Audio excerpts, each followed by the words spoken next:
Hello, I'm Sarah, and I know what you're saying. It's the 18th of December. What are you doing? Bringing out a Christmas savings video now? We're already organised. Well, here's the thing. It's not that I'm unorganised per se. It's that I am super duper organised for next year. Hear me out. A lot of people, December rolls around and then you get all the, how do I save money over Christmas? What can I do differently this year? What can I do? What can I do? The biggest tip, and I've got a few tips that other people have given me as well that I'll give to you when it comes to presents and all that sort of thing. But the one big, huge tip that I can give to people to really not struggle through this time of year is start now for next year. So, and this is the best time to do it when you're right in the midst of, you know, doling out the cash, because that's what it feels like, or it does to me anyway. You're doling out the cash all over the place, spending, you know, money on presents, on food, on whatever. This is the time to just get out a pen and paper and just write down what you're spending.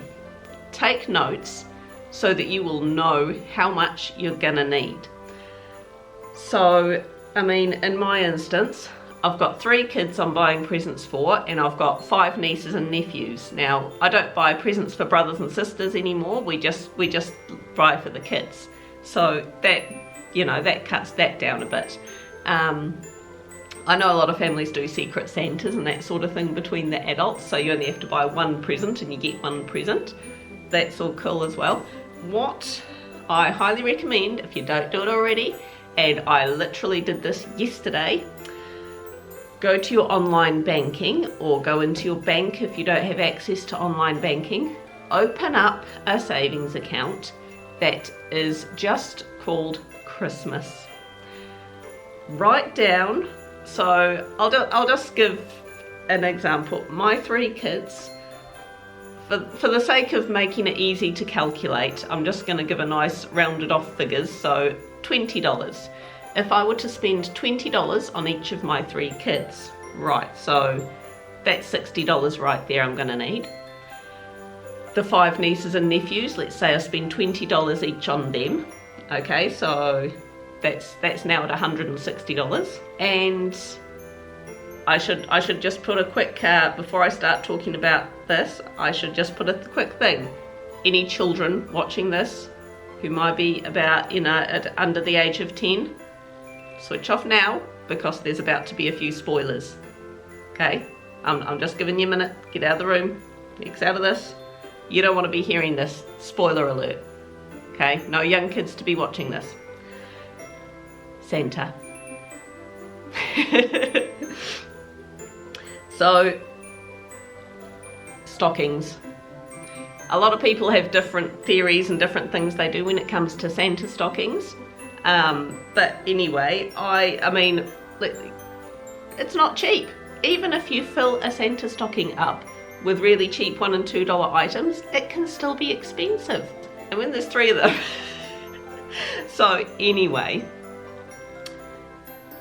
so let's just say $20 each per stocking. So, I mean, in that example, it'd be $220. So I'd need straight off that I will want to have $220 sitting in a bank account this time next year. So of course, divide that by 52 weeks, that's $4.23 a week. So it doesn't hurt to round it up a little bit, because there's always things that crop up. So if you put $5 a week into a bank account every week, that is just for Christmas, and you don't touch it. This time next year, you're going to have $260 there to buy all your presents with.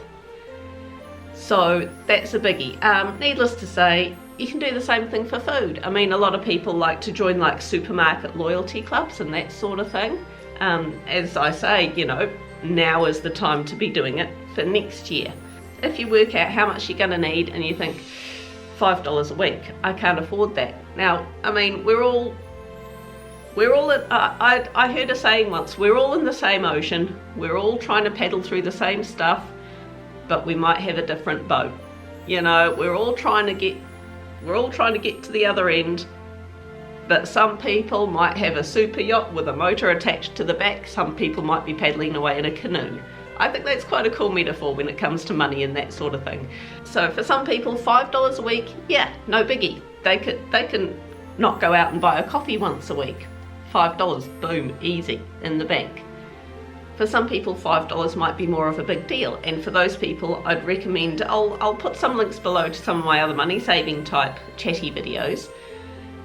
But ring around your power supplier, your internet, your broadband, your phone companies, that sort of thing.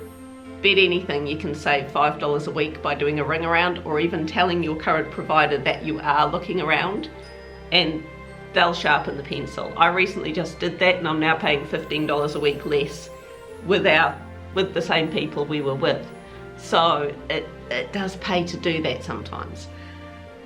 That's an easy $5 a week. And also, you know, all the usual stuff, all home baking. Once a week, make a batch of crackers and muesli bars instead of buying them.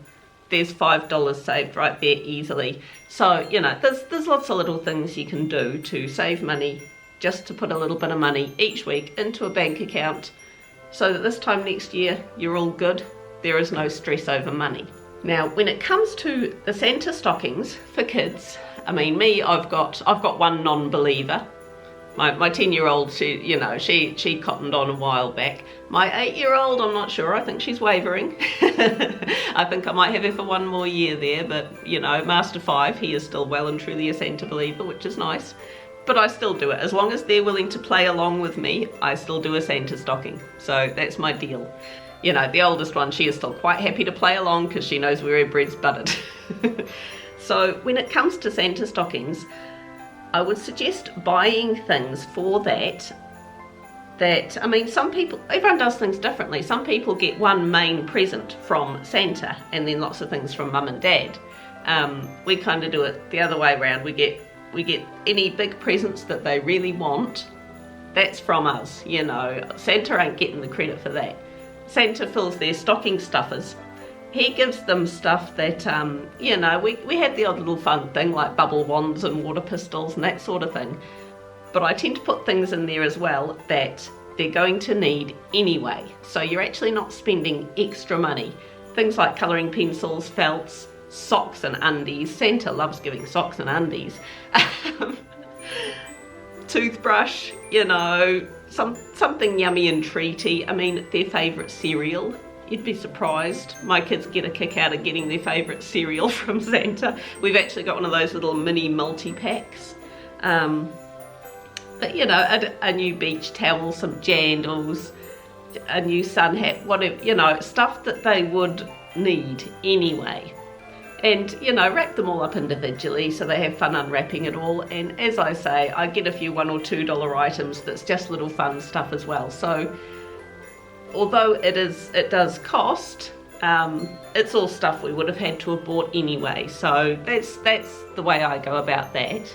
It can help as well to buy things in advance. You know, if you are just getting like $1 or $2 items, just buy 1 or 2 things each week.